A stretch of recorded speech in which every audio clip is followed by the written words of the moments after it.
নমস্কার বন্ধুরা, আমার চ্যানেলে তোমাদের সকলকে স্বাগত জানাই। আমার আজকের রেসিপি শীতের নতুন আলু দিয়ে বাঁধাকপি আলুর দম।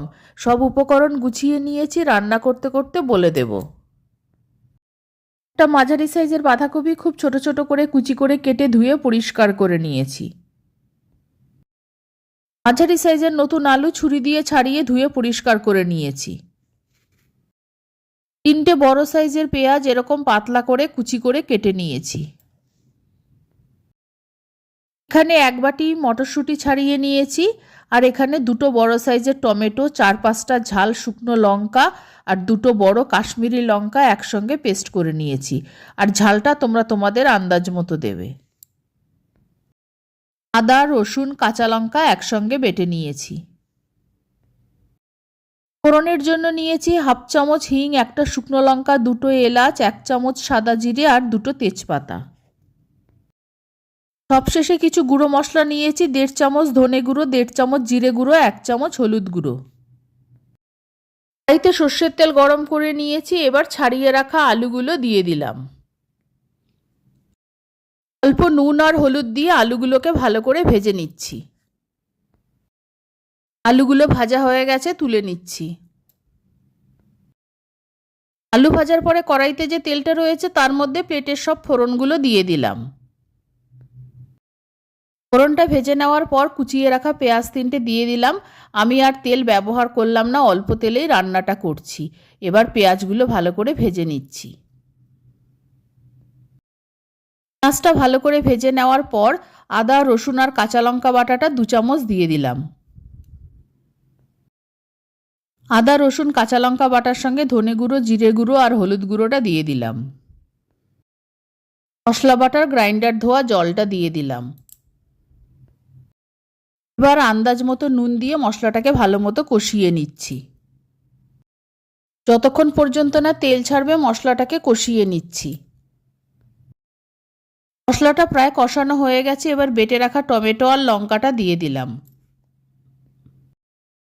আবারও মশলাটাকে ভালো মতো কষিয়ে নিতে হবে যতক্ষণ না টমেটোর কাঁচা গন্ধটা চলে যায়। সব মশলা কষানো হয়ে গেছে, এবার 1 চামচ গরম মশলা দিয়ে দিলাম। ভেজে রাখা আলু কষানো মশলার মধ্যে দিয়ে দিলাম। আলুগুলো মশলার সঙ্গে কিছুক্ষণ কষে নিচ্ছি। আলুগুলো আমি সিদ্ধ করিনি, ভালো করে ভেজে নিয়েছি। এবার কষানোর সময় আর বাকিটা রান্না করতে করতে ভালোভাবে সিদ্ধ হয়ে যাবে। এবার কেটে রাখা বাঁধাকপিগুলো মশলা আর আলুর ওপর দিয়ে দিচ্ছি। আর বাঁধাকপিগুলো আমি গরম জলে ভালো করে ধুয়ে নিয়েছিলাম।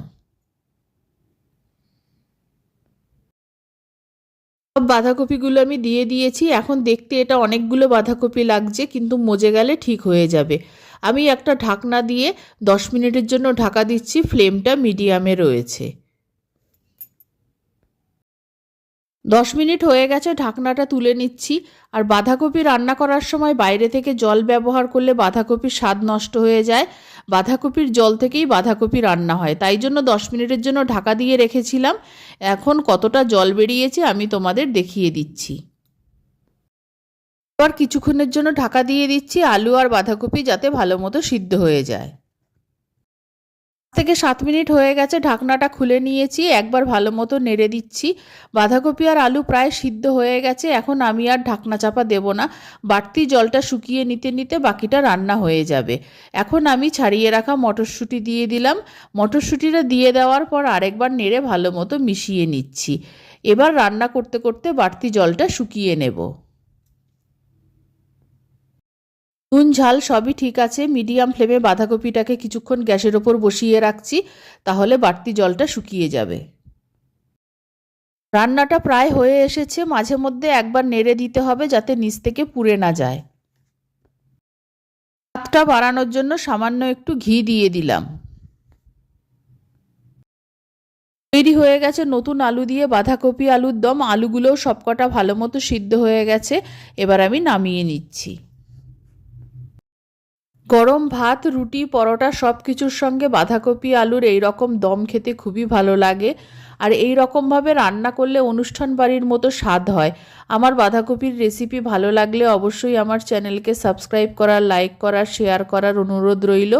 আর আমার নতুন পুরনো সকল বন্ধুদের আন্তরিক ধন্যবাদ ও ভালোবাসা জানিয়ে আমি আমার ভিডিও শেষ করছি। সকলকে অসংখ্য অসংখ্য ধন্যবাদ ও ভালোবাসা রইল।